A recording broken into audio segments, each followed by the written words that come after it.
কিন্তু সেনাবাহিনীর কোন কর্মকর্তারা বা কোন সদস্যরা জামাতের পা ধরেছিল 5 আগস্টের পরে, এই বিষয়গুলো তো আমাদের জানা দরকার। আসসালামু আলাইকুম। সেনাবাহিনীর একটি অংশ নাকি পুরো দেশকে ধ্বংস করার জন্য গভীর ষড়যন্ত্র করছে এবং 2024-এর 5 আগস্টের পরে সেনা কর্মকর্তাদের অনেকেই নাকি জামাত নেতাদের পা ধরেছিল বাঁচার জন্য। কারা সেই নেতারা, আর সেনাবাহিনীর একটি অংশ কীভাবে দেশকে ষড়যন্ত্রের মাধ্যমে ধ্বংস করার জন্য উঠে পড়ে লেগেছে? যে মন্তব্যগুলো একটু আগে করলাম সেটি হচ্ছে জামাতের অন্যতম এক নেতা, ঢাকা 17 আসন থেকে যিনি এমপি প্রার্থী হয়েছেন, তারেক রহমানের প্রতিদ্বন্দ্বিতা করছেন, শমা খালিদুজ্জামানের।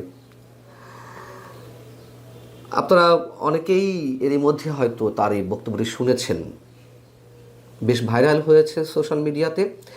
তিনি যে ভাষায় কথা বলেছেন, যে শব্দগুলো উচ্চারণ করেছেন, নিঃসন্দেহে জামাতের একজন প্রার্থীর মানে এমপি নির্বাচিত হওয়ার আগেই একজন নেতার যে ঔদ্ধত্য, অপরিণামদর্শিতা এবং সেনাবাহিনীকে হুমকি দেওয়ার মতো ক্ষমতা যে জামাতের আছে, তারই অনেক কিছু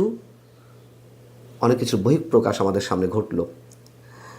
বিষয়টি হচ্ছে যে মঙ্গলবার জামাতের এই নেতা শমা খালিদুজ্জামান তিনি রাজধানীর ক্যান্টনমেন্ট এরিয়ায় প্রবেশের চেষ্টা করছিলেন, সম্ভবত জাহাঙ্গীর গেট দিয়ে।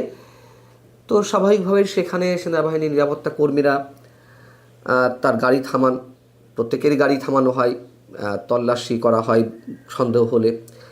তল্লাশি ঠিক নয়, যখন দেখতে পেল তার সাথে গানম্যান বসা আছে তখন তার পরিচয় জানতে চাওয়া হলো এবং নিরাপত্তা কর্মীদের একজন বললেন যে স্যার, গানম্যান নিয়ে ক্যান্টনমেন্ট এরিয়ায় যাওয়া যাবে না,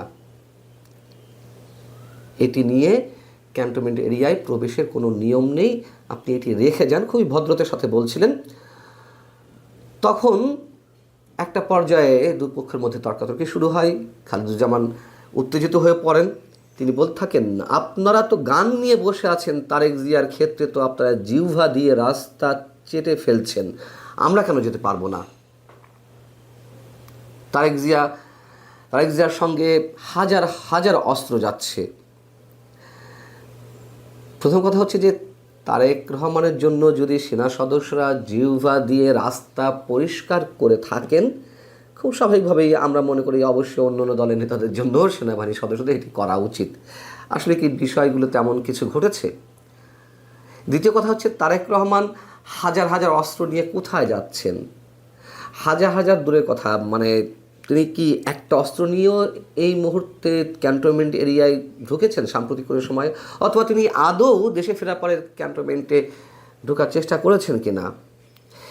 আমাদের দুর্ভাগ্য যে একজন এমপি ক্যান্ডিডেট, তার এটুকু সাধারণ জ্ঞান নেই যে একজন সিভিলিয়ান হয়ে, একজন সাধারণ নাগরিক হয়ে অস্ত্র নিয়ে ক্যান্টনমেন্ট এরিয়ায় প্রবেশের কোনো ধরনের কোনো সুযোগ নেই, এটি তার বোধগম্যতার বাইরে। তিনি আবার সংসদ সদস্য প্রার্থী হয়ে লড়ছেন তারেক রহমানের বিরুদ্ধে ঢাকা 17 আসন থেকে। তো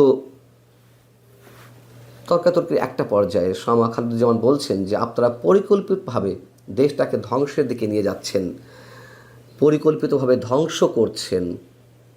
দিস ইজ টোটালি, কিছু অফিসারের জন্য সেনাবাহিনী বিতর্কিত হচ্ছে।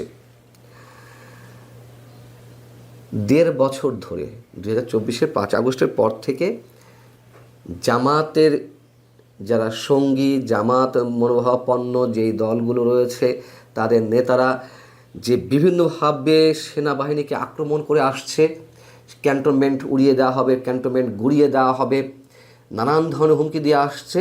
আমরা দেখছি নির্বাচনের ঠিক আগ মুহূর্তেও জামাতের একজন প্রভাবশালী নেতা ঠিক একই ভাষায় কথা বলছেন।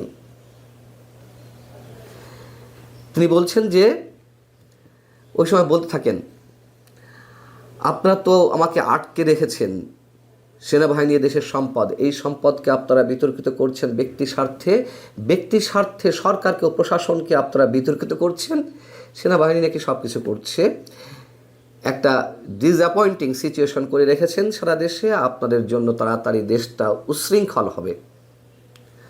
উচ্ছৃঙ্খল কারা করছে? হ্যাঁ, সেনাবাহিনীর বিরুদ্ধে অনেকের অভিযোগ থাকতে পারে যে মব নিয়ন্ত্রণ করতে পারেনি, মব ভায়োলেন্স তারা রুখতে পারেনি। কোথাও কোথাও সেনা সদস্যরা যারা দায়িত্বে আছেন মাঠ পর্যায়ে তারা দেখছেন, কিছু করছেন না।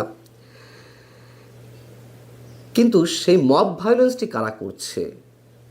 পুরো বাংলাদেশকে উল্টে পাল্টে বিশৃঙ্খল অবস্থায় কারা ফেলছে?